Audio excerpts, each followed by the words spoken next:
One of the most frustrating things about self-sabotage is that it can often happen subconsciously. So we're going after something that we want, but it's kind of like there's a hidden force inside that's working against us. And this can be unbelievably frustrating. So in this video, I want to help you correct this by, first of all, spotting that it's going on. And in particular, I want to talk about the 4 different ways that we can self-sabotage.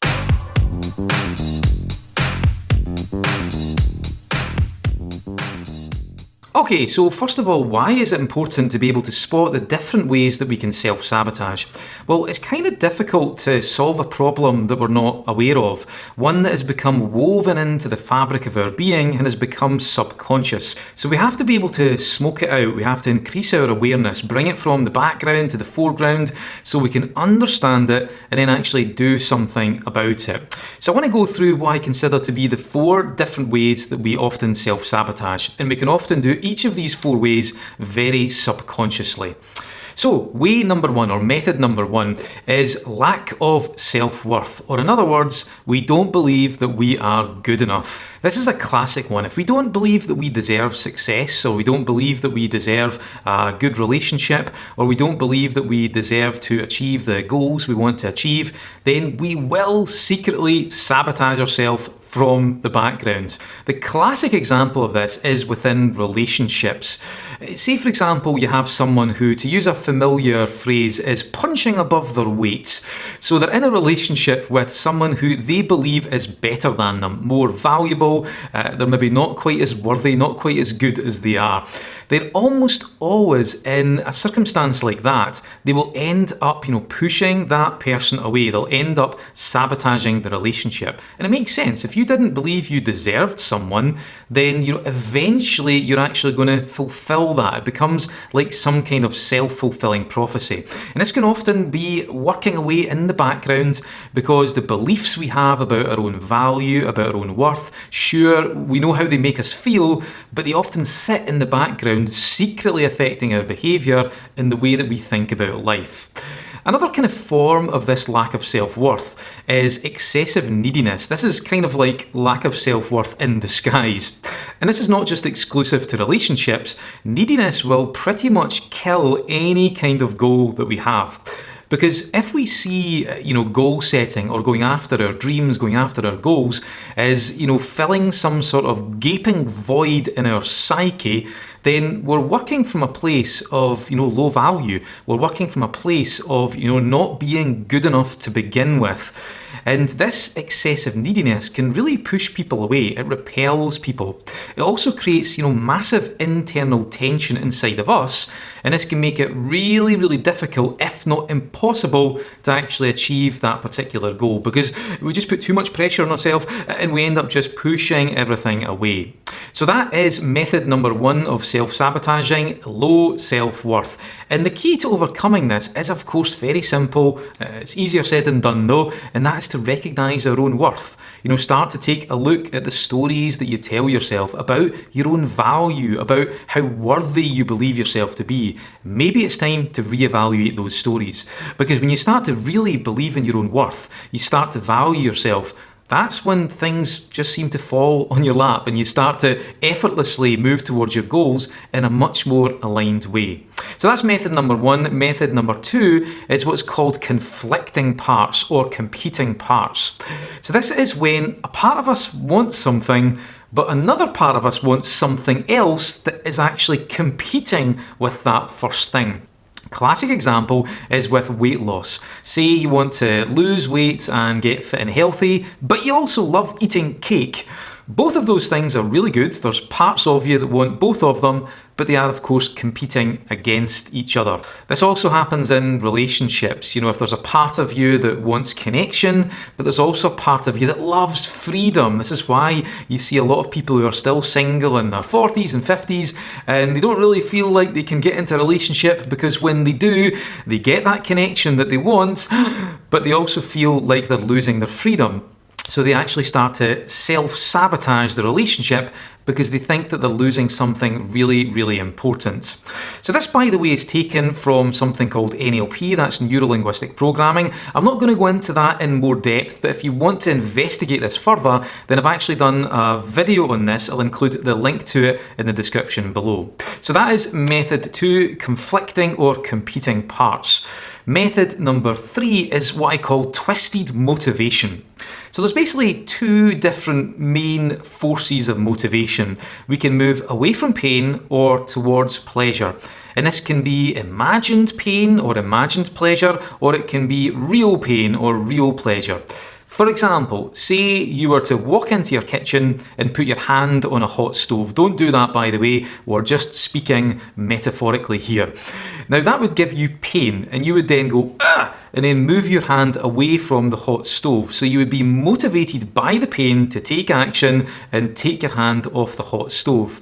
However, tomorrow you could also walk into the kitchen and you could remember when you actually put your hand on the hot stove, and you can actually, recall that pain, and that would then prevent you from putting your hand on the hot stove that day and hopefully in the future too. So you're using like imagined pain as well as real pain.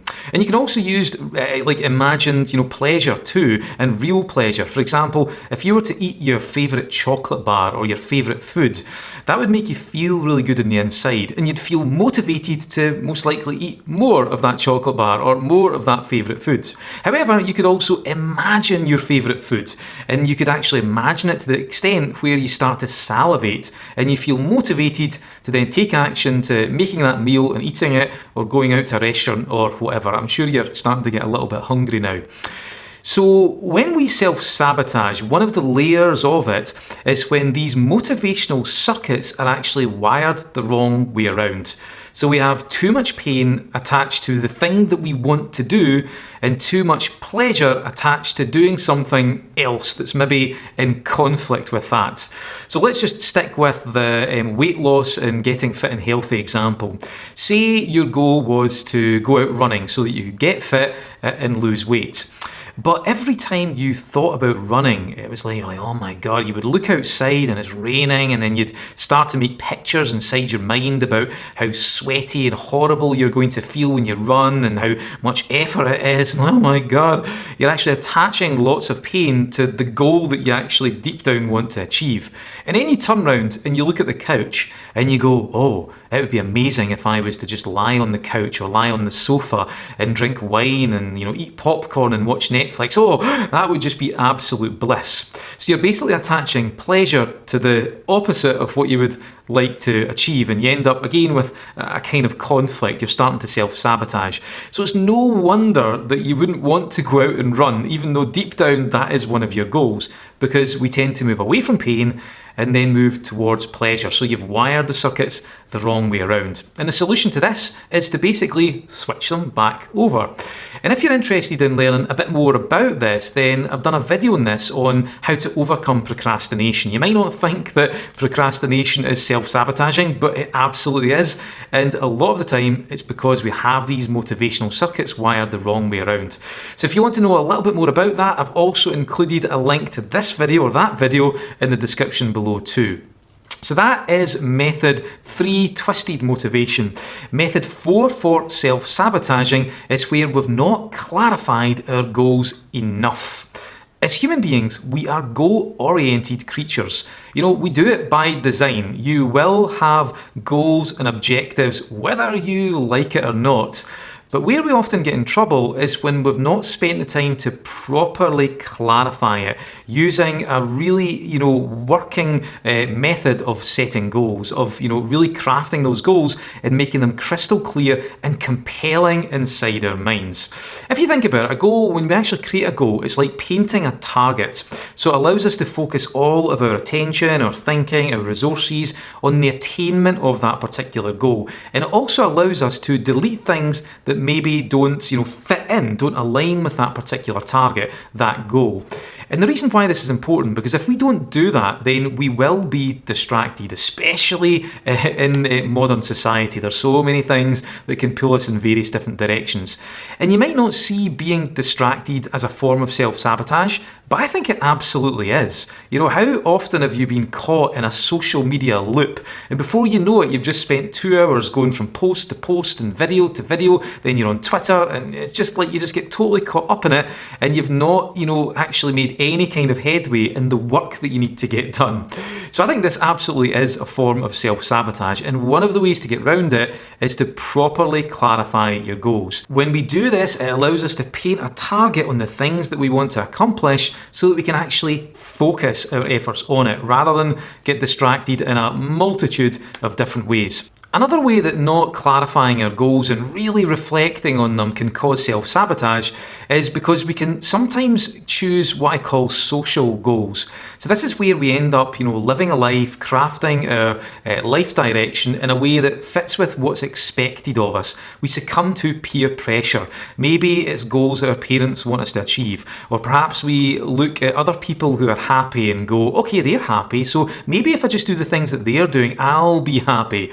And we end up just, like I said, succumbing to peer pressure and living a life that we think we should be living. And this can be a really big mistake because we can actually end up being successful, achieving lots of goals, but they don't actually lead to fulfillment. We still feel miserable. Why? Because we've chosen goals that fit with someone else, not with us. To give you an example of this, a good friend of mine, she got a job as an assistant head teacher because that was the role that was expected of her. It was expected that she just went through the regular promotional channel. She moved from teacher to assistant head and then eventually head teacher. And she was utterly miserable because the thing that she really loved was teaching kids. But when you're an assistant head, you're more like a social worker. You don't teach anymore. So she ended up absolutely hating it. So that's another way that not clarifying our goals can end up causing self-sabotage. In this instance, it's almost like we're self-sabotaging our happiness. So those are the 4 methods we can use to self-sabotage. And like I said, this can often be happening subconsciously. So we have to increase our awareness. We have to be able to spot it so that we can then start to do something about it. So hopefully you enjoyed this video. What did you think? Do you agree with these 4? Are there any other ways that you find that you self-sabotage? I'm really curious to hear what you think. And of course, if you like this video, don't forget to subscribe to the channel and ring the bell so you can keep up to date with future Mind School uploads. So that's me for today. Hope you enjoyed this video. Let me know what you think, and I'll see you later on.